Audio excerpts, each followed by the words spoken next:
Yeah, stress dream. I did have one last week. The stress part of it pretty unremarkable. Before it devolved into that, though, the dream started off at a Tom Hanks family reunion, for whatever reason that was. And so I'm there. Tom wasn't there. Colin was. I don't remember Chet Hayes being there. The white rapper was not in attendance. But lots of members of Tom Hanks' family, and all I remember about this part of the dream was I trying to bring some levity to the situation. I said at one point, I said, wow, you really can see the resemblance to Peter Scolari. Colin was mad, and I couldn't talk him down. I was like, Colin, no, it's a bosom buddies joke, man. I'm not. If I was calling your mom a slut, that would imply she gave birth to her own sister. That makes no sense, Colin. But he wouldn't hear it. So. But I tell you what, I would actually like to answer last month's prompt. Because last month I actually, for once, had a good answer to one of these things. But by the time I made it to the stage, I just completely blanked. Now, last month, the prompt was, it was the question. Oh, it was, what is the first gift? This is pre-Christmas, obviously. What is the first gift you remember receiving? And what is the most meaningful gift you ever received? Now, the first gift I remember receiving must have been 1980. And you have to understand, my dad died when I was young, so I was raised out in the woods by a single mom, very poor. So imagine my delight at ripping open that paper to see a Star Wars AT-AT, also known as a snow walker, also known as that thing that showed up in the TV commercial for like half a second, but you were 7 years old, so you were like, oh my God, there are armor-plated dinosaurs in the new Star Wars! And then you saw the movie and you're like, oh, they're just really tall trucks. That's still cool though. But so that was the first time I remember. Now the most meaningful gift I remember was for my 25th birthday. When after my mother, now separated by decades and like 4 states, somehow randomly encountered the mother of the slightly younger child to whom I had bequeathed my AT-AT when I outgrew it. So, a quick search in an attic later, got my AT-AT back for my 25th birthday. That's great. That's sweet. Isn't that sweet? Yeah. Savor it, because that's the last time you're going to have that reaction to me tonight. And if I remember the rules, I get extra points if it was the same gift for both questions, right? Jane has a Starbucks gift card for you. I'm going to win this open mic. Hey, real quick, let's give it up for the musicians here. Huh? Give it up for the musicians. A far more respectable form of entertainment than whatever the hell it is I'm doing.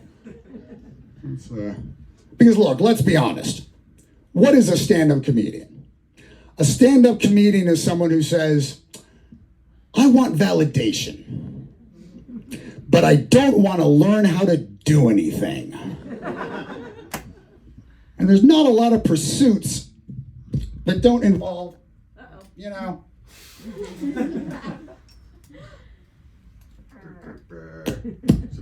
As I was saying, not a lot of pursuits you can get away with without craft. Really, what are my options? Stand-up comedian, prostitute, culture writer. That's it. Speaker of the House. And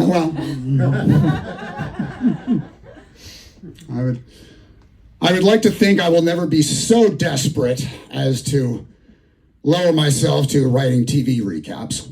But,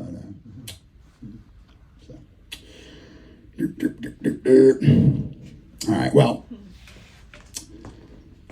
now this Damar Hamlin situation.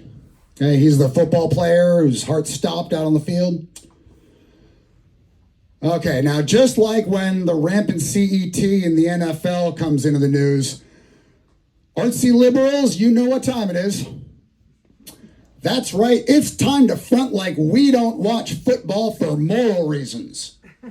And not because those guys were such dicks to us in high school. And they were, God, I remember I was in high school in the 80s, and my school, I think they were being semi-ironic with this, but my school decided to expand the varsity letters to the theater kids.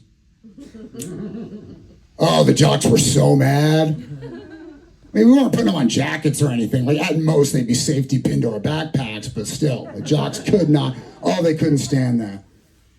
And I went to Rumson Fairhaven High School, so a little patch saying RFH. I did too. Oh, did you? Yeah. Right, when? I graduated 2016. Jesus Christ. Good. I'm following a zygote. What am I? 2016. Yeah. Remember the jocks see me with the RFH badge? Hey, what does that stand for? Real faggy homo? Just as funny the 35th time. Yeah, real quick, let's look at our immediate extracurricular futures. You're about to go shower with a bunch of dudes. I'm on my way to a co-ed changing room where I will be outnumbered by the opposite sex 4-1. So if calling me gay makes you feel better, by all means, sir.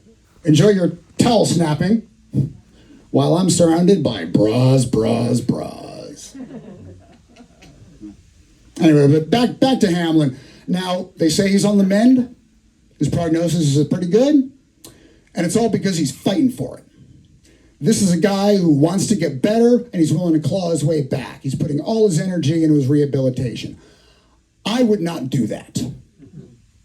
If I had been declared dead, however briefly, I wouldn't have any time for physical therapy. I would be spending all my time looking into what, if any, members of my profession had unsympathetic things to say about me while I was out. And then I might do a little research into their deceased family members. So then I could be like, hey, Skip. Skip, man. Hey, no, good to see you too. Hey, what you said on Sports Center, kind of messed up, man. Not cool. Oh, no, you know what? No need to apologize. Bygones. But I met someone who says she knows you. Older woman named Pearl, like 5'4", glasses, kind of close-cropped, curly, reddish hair. Does that ring a bell? Oh, that's your sister who died in 2015. Oh, yeah. Yeah, she had a message. What was I supposed to tell you? Oh, that's right. It was soon we'll be family again. Does that mean anything to you? Because she didn't elaborate. So. Might not be verbatim. She was vomiting lava, but I definitely got the gist. All right, well, good to see you, Skip. Sweet dreams. In other sports news, glad to see Brittany Griner's home. Now, I don't follow sports, and I don't follow the black market weapons trade, so both these people involved are new to me. You got Brittany Griner, the basketball player, Victor Booth, the arms dealer. And by arms dealer, I mean he sold weapons. He's not, as I had assumed, Dwayne Johnson's steroid contact. That's not, nothing. Different kind of arms. But now, this is how I know that I watch way too many action movies. Because I was just crestfallen to learn, look, when you show me two people, and one of those people is an international gun runner with the nickname Merchant of Death, and it's not the 7-foot-tall tattooed black chick, I just know Hollywood's been lying to me again. Just some off-duty firefighter-looking guy. Just one of Putin's contacts. I don't know. Now, if you're normal people, you probably wouldn't have paid any attention to this, but right before the midterms, CPAC, This is the big convention of conservative politicians, tastemakers, pundits, which this isn't really the point, but if you have a yearly conservative convention and no one thinks to call it con, right there, clearly unfit to govern. But that's neither here nor there. But now this was leading into the midterms, and who did they choose as their keynote speaker? That's right, Hungarian strongman Viktor Orban. This is who opened up their conservative conference. Now, you have to understand, my entire adult life, Republicans have pretended to have a monopoly on patriotism. Now they've clearly just given up. They're just giving, yeah, you liberals hate America. I'm not the one waiting online at the Dr. Doom kissing booth. Now that was in Orlando, that convention. So, all right, so you got Orban, you got Trump, and now Bolsonaro's there cooling his heels while his supporters go all January 6th on Brazil. And thanks again, Trumpers, for the international embarrassment. Now we're in a situation where banana republics are reminiscent of us. Thanks. Appreciate that. That's great. But now who updated the authoritarian handbook to include a stopover in Florida? People used to make fun of Dexter for its rogues gallery, just this hyper concentration of villainy in Miami. Like, oh, what is it, built on a hellmouth? Apparently. And they've been saying for years now, hey, you can give up on Florida. It's no longer a swing state. Nope. No longer a swing state, Florida. Floridians, prove me wrong. Prove me wrong. I think you can do it. I'm not saying we can turn Florida blue. I'm using swing in the Mussolinian sense.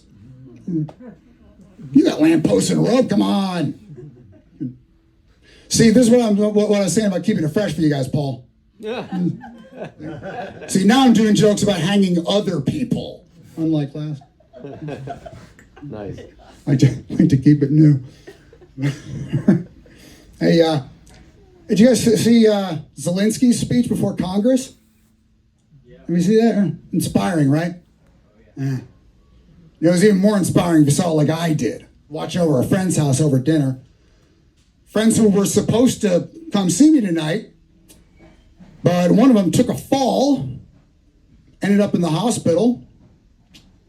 Supposedly she's okay, but the doctor wants to keep her for observation. You know, I'm going to check in right now. I want to see how she's doing. Let's see. How are we doing over there? Let's see. Pretty awkward if this goes to voicemail.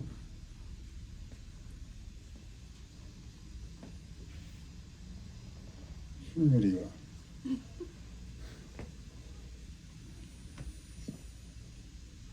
Hey, how you doing? How am I? I'm not the one in the hospital, Deb. How are you?